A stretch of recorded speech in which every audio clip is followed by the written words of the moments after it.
ก็ทักทายเจริญพรสวัสดีสบายดีพอยังแม่พี่ๆทุกท่านทุกคนที่กำลังติดตามเนาะรับชมยูทูบคนต่างถิ่นสตูดิโอตอนนี้คือลุงพี่หลังจากตื่นมาเนาะฝนตกก็เลยพามาเบิ่งบรรยากาศของ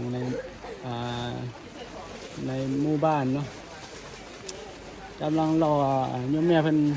มาได้ไทยเนาะเพิ่นรอใส่บาตรโยมแม่มาจากขอนแก่นตอนนี้อยู่ทาง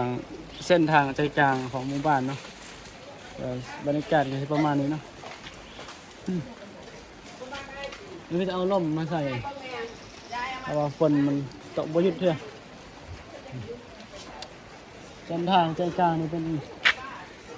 ทางบิณฑบาตของพระเพิ่นเนาะพระเพิ่นกำลังมาบ่เพิ่นไปแล้วแต่ว่ารอเพิ่นกลับมาเนาะถ่ายกลับมามันพี่ก็ถือโอกาสมาถ่ายคลิปให้พอยังแม่พี่ๆทุกท่านทุกคนเนาะที่ติดตามเบิ่งนำกันว่าบรรยากาศเมืองงอยเก่าหรือว่าอำเภองอยเก่าแต่ก่อนนี่เป็นเมืองได้ยังพอยังไงแล้วเพิ่นย้าย ย้ายไปตั้งถิ่นฐานบ่อื่นอ่ะก็เลยเป็นเมืองงอยเก่าแต่ว่าบ้านก็เป็นบ้านเมืองงอยเก่าบ้านใหญ่อยู่อันนี้ของหนูใช่ไหมแล้วของน้องนี่เด็อันนี้ของหนูเท่าไหร่เนี่ยคนละอัน อันนี้40ค่ะ40ครับอันละ20ค่ะซองใบให้เพิ่นนี่ใบ20เนี่ยใบ 20,000ให้เพิ่น2ใบเจ้าคนเดียวสิแม่นอันละ20เป็นชุดอันละเท่าไหร่อันละ20,000อันละที่อันละ20,000เรือทิปละ20,000นี่นั่นแหละทิปละทิปละ20,000ให้ไม่ยังให้เพิ่น20,000ใช่ไหมไม่ได้เอา2ติ๊กก็40,000ซั่นอันเดียวใช่ไหมอันละเอาอีกใบนึง2ติ๊ก เอาหนูจะเอา2อันไหมยายเอาเก้าอี้มาให้หน่อยดิเอาเท่ากันเอาเก้าอี้มาหน่อยมีเก้าอี้ไหมนี่ปะอยู่แม่เพิ่นยายหามาให้หน่อยเร็วๆซื้อข้าวเหนียวเนาะก็จะมาใส่บาตรทำบุญตอนเช้าเนาะพ่อยังแม่เพราะยังแม่มาแต่ขอนแก่นเนาะยังแม่คนไทยเพิ่นมาทำบุญเนาะมันมาเที่ยวกันมาต้องมาทำบุญให้ได้ไงใส่บาตรปกติเพิ่นจะมาทำบุญอยู่แล้ว นี่เห็นบ่คนรอใส่บาตรหลายบ่ขนาดดีเนาะบ้านนี่ขนาดฝนตกนะยังพอยังไง คนยังรอเอาล่มเอากันจองมารอใส่บาตรพระคือมันมีหม้อนะป้าเถอะเดี๋ยวสิให้เบิ่งนะว่าหม้อเป็นอะไรหม้อทะเลหม้อบอกทะเลหม้ออันเป็นหม้อมาเนี่ยหอยแม่ปกคลุมภูเขาเนาะค่ะ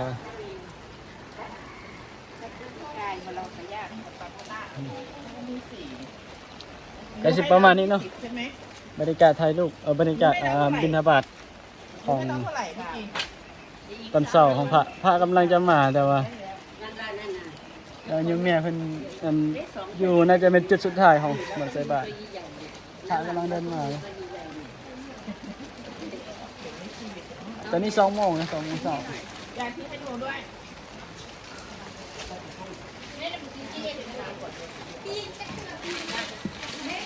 จะโอ้ยอากาศหนาวเนอะพอยแม่หนาวเลย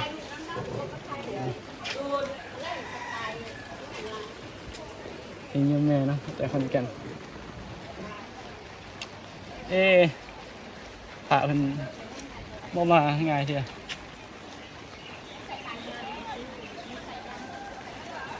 นี่เนาะ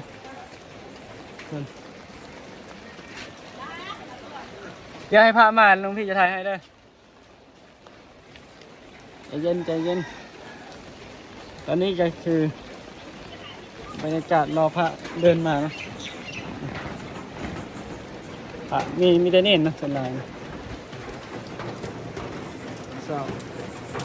2 โมงเช้าเนาะผมพอเลยฝนตกไม่หยุดเถอะ แต่สุดท้ายให้เบิ่งเนาะว่าอันไทยบ้านนี่เขาเฮ็ดหยังตอนเช้านะตื่นขึ้นมาใส่บาตรอาบน้ำนะโอ้ดีๆนะบ้านดีๆเดี๋ยวให้นะ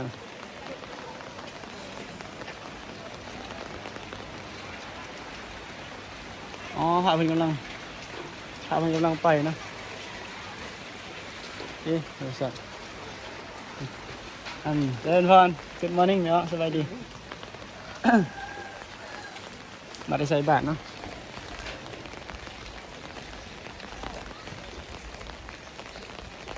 โอ้พระเพิ่นกำลังไป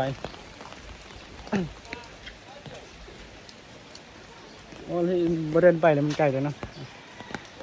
พระเพิ่นกำลังเดินไปเดี๋ยวเพิ่นจะเดินโค้งกลับนะเดี๋ยวจะเทิร์นกลับมีเทิร์นกลับแต่ว่าตอนนี้ก็คือน้องพิมที่จริงอันโยมแม่เพิ่นบอกให้มาถ่ายรูปให้เนาะแต่ว่าน้องพี่ก็ถือโอกาสนี้มาถ่ายวิดีโอซะเพราะว่ามันจะได้หูได้เห็นเหมือนกันว่าบรรยากาศตอนเช้าในเมืองน้อยเก่าเนาะมันเป็นยังไงฝนตกเวลาฝนตกเนาะโอ้จะหนาวเลยรู้สึกหนาวดิพอเองนะ พ่อใหญ่งงว่าเอ้าไปถ่ายยังติ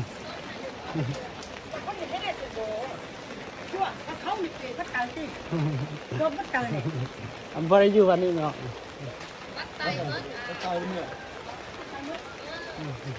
บ่ฮู้กันบ่ฮู้เลยบ่ได้อยู่บ้านเลย อยู่บ้านนี่ก็เลยจะห้ามหนาบ้านนี่ บ่ฮู้เด้อ I am don't know โอ้ยปวดแขนมาได้ใส่เจ้านะเรื่องเขาบางบ้านใดนุนสวัสดิ์โอ้คือมาได้ไกลแท้ ทางรถไฟ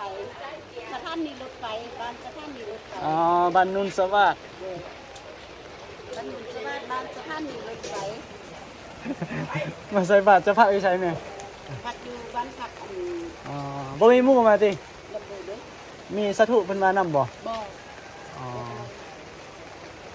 มาคนเดียว บ้านพักยังโอ้นี่จำลูกสาวเป็นผู้เจ้าอยู่นี่ นี่เอาพอดีเพิ่นมีบุญมื้อนี้เด้ โดยมาก็พอดีเจอผู้คน อ่า ป่า เนาะนุนสวัสดิ์ฟ้อมลงพระบางคือกันเพิ่นว่า